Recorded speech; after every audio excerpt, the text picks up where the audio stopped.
माझ्या प्रिय मित्रांनो, तुम्ही जर तुमच्या जीवनात खरंच काहीतरी मोठं बदल पाहण्याची इच्छा असाल तर हे 2 मिनिटे लक्षपूर्वक ऐका. कारण या एका विचाराने तुमचं आयुष्य बदलू शकतं.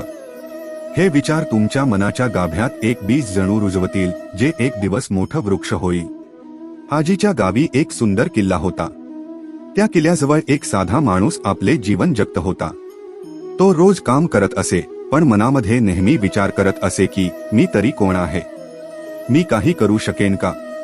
एक दिवस त्याला एक ज्ञानी बाबा भेटले. बाबा एकदम शांत होते आणि त्यांच्याबद्दल काहीतरी वेगळं होतं.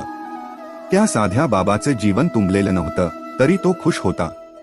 बाबा, आपल्याला जगभरात प्रसिद्ध व्हायचं असेल तर काय करावं, त्या माणसाने विचारलं.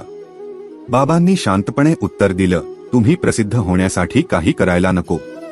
तुम्हाला खरंतर तुमच्या आत्म्याशी संवाद साधायला हवा.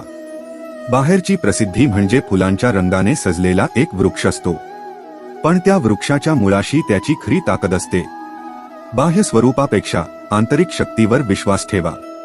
माणूस थोडा गोंधळलेला होता. बाबा, परंतु मी तर थोडा गरीब आहे, माझ्याकडे काहीच नाही. बाबा हसले आणि म्हणाले, तुमच्या आत एक अपार शक्ती आहे. तुम्ही तुमच्या विचारांना योग्य दिशा दिली की तुमचे जीवन स्वतःच बदलू लागेल. बाह्य घटक तर केवळ एक धुंदी आहे. इथे आणि आतल्या शक्तींमध्ये तुमचं सखं ज्ञान आहे. त्या माणसाने ते विचार पचवले आणि त्याच्या जीवनात एक मोठा बदल घडला.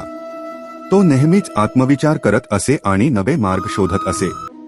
दिवसेंदिवस त्याची शक्ती, शांती आणि समृद्धी वाढत गेली. प्रेक्षकांनो, या साध्या गोष्टींचा तुमच्या जीवनात वापर करून पहा. बाह्य गोष्टींनी तुमचं लक्ष विचलित होऊ देऊ नका. तुमच्या अंतरंगातील शक्तीला ओळखा आणि जगाला दाखवा की तुमच्यात असलेल्या ताकदीला कोण थांबवू शकत नाही. आजपासून तुमच्या मनाच्या गाभ्यात एक छोटा बीज ठेवा आणि ते वाढवण्यासाठी प्रेम आणि विश्वास द्या. तर चला, या विचारांनी तुमच्या आयुष्यात एक ठाम बदल घडवा. तुमचे जीवन तुमच्याच हाती आहे. आता हे विचार तुमच्या जीवनात उतरवून दाखवा.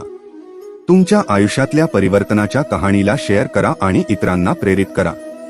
चला, ही गोष्ट तुमच्या मित्रांपर्यंत पोचवा आणि सांगू द्या की परिवर्तन अगदी सहज शक्य आहे.